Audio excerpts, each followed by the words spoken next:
Halo, untuk video kali ini saya akan menjelaskan sedikit tentang dasar-dasar perilaku individu. Mata kuliah perilaku organisasi, dosen pengampu Bapak Rahmat Pramukti Warsono. Dengan saya Lady Lestari Anggreni dengan NIM 289215039, Prodi Manajemen Reguler Plus semester 2 Universitas Pancasakti. Video ini dalam rangka menyelesaikan tugas UTS mata kuliah perilaku organisasi. Oke, lanjut. Karakteristik biografis merupakan karakteristik pribadi yang dapat diperoleh dalam berkas personalia dari seseorang karyawan seperti usia, jenis kelamin, status kawin, jumlah tanggungan, dan masa kerja.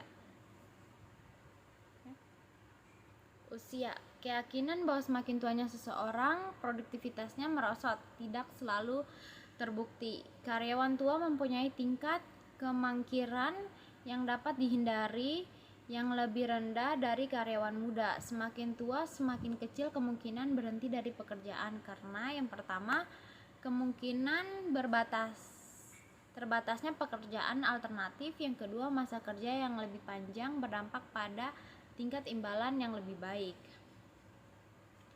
Bertambahnya usia, kepuasan meningkat untuk karyawan profesional, dan diantara non-profesional merosot selama setengah baya dan naik lagi pada tahun-tahun yang lebih belakangan.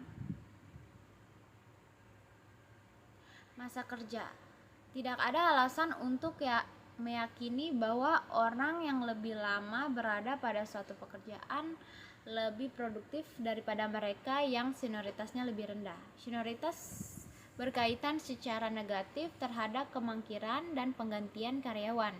Masa kerja dan kepuasan saling berkaitan secara positif.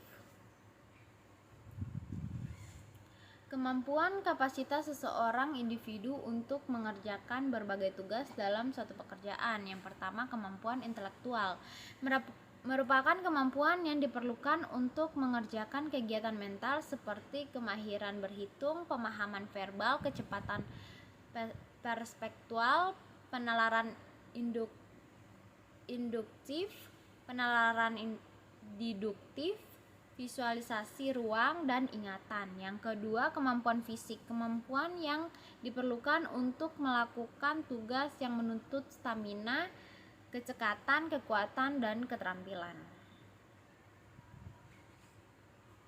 Yang selanjutnya, kepribadian atau personality. Kepribadian merupakan jumlah total dari cara-cara dalam mana seseorang individu beraksi dan berinteraksi dengan orang lain. Sesuatu yang terdapat dalam diri individu dapat membimbing dan memberi arah kepada seluruh tingkat laku individu yang bersangkutan. Kombinasi cara-cara yang dipergunakan oleh seseorang dalam berinteraksi dengan orang lain yang dipengaruhi oleh sifat turunan atau genetik dan lingkungan.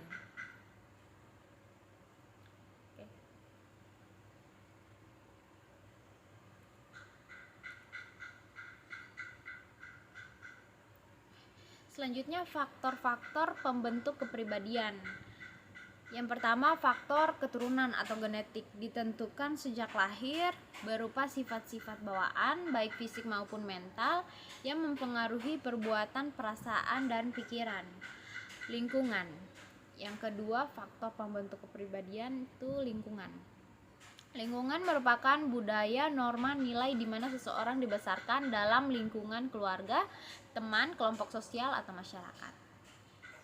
Nah, yang ketiga, situasi. Kepribadian yang bisa berubah-ubah akibat perubahan situasi atau konteks tertentu. Artinya kepribadian bisa direkayasa atau dirubah dan berubah, misalnya dengan proses pendidikan dan belajar.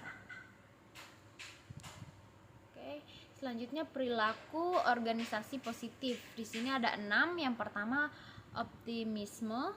Yang kedua, harapan. Yang ketiga, kebahagiaan. Yang keempat, resiliensi. Yang kelima, kecerdasan emosi. Dan yang terakhir, efikasi diri. Psikologi positif. terdapat 3 tingkat psikologi positif. Yang pertama, pengalaman subjektif yang berharga. Perilaku yang baik, kesenangan hati, kepuasan di masa lalu, harapan dan optimisme untuk masa depan yang dilancarkan dan kebahagiaan sekarang. Karakter individu yang positif. Kapasitas untuk mencintai dan bekerja, keberanian, keahlian interpersonal, daya tahan, memaafkan, orisinilitas, talenta dan kebijakan. Kepentingan dan intuisi umum yang membuat individu menjadi warga negara yang lebih baik, tanggung jawab, pemeliharaan, kewarganegaraan, toleransi, moderat, dan etika kerja. Harapan menyangkut keseluruhan persepsi bahwa seseorang dapat mencapai tujuannya. Dalam harapan mencakup 2 elemen dasar, yaitu kekuatan keinginan atau willpower dan kekuatan jalan atau willpower. Harapan mempunyai dampak positif, terdapat keberhasilan akademis, kesehatan, emosional, kemampuan mengatasi sakit dan kesulitan. Orang yang mempunyai harapan dalam potensi yang penuh tekanan akan berkinerja lebih baik. Perusahaan dengan SDM yang berharapan tinggi adalah perusahaan yang lebih profitable dan mempunyai tingkat kepuasan serta komitmen karyawan yang lebih besar.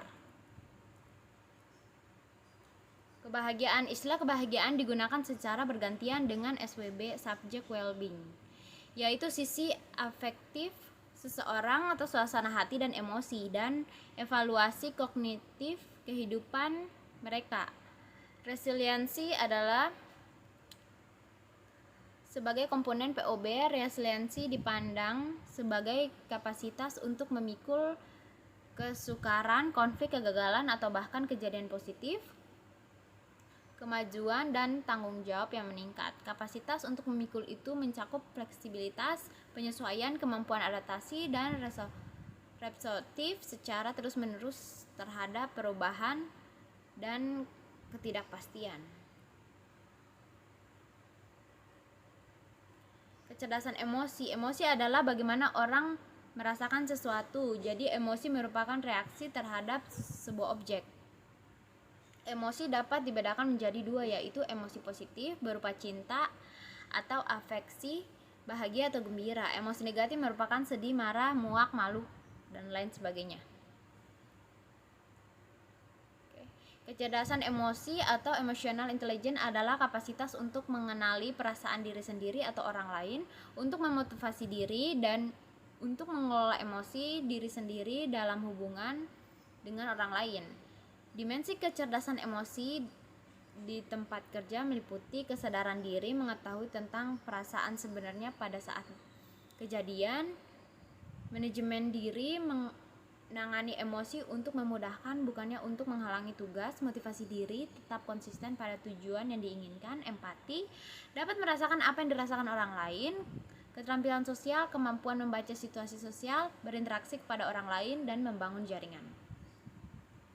Nah, yang terakhir, efikasi diri. Efikasi diri atau self-efficacy mengacu pada keyakinan individu atau konfidensi mengenai kemampuannya untuk memobilisasi motivasi, sumber daya kognitif, dan tindakan yang diperlukan agar berhasil melaksanakan tugas dalam konteks tertentu. Efikasi diri spesifik atau spesifik self-efficacy untuk merefleksikan keyakinan seseorang untuk menyelesaikan tugas spesifik dan kognisi khusus situasi. Yang terakhir, efikasi diri umum atau general untuk merefleksikan keyakinan seseorang untuk menyelesaikan tugas di berbagai situasi dengan berhasil. Oke, sekian penjelasan dari saya. Terima kasih.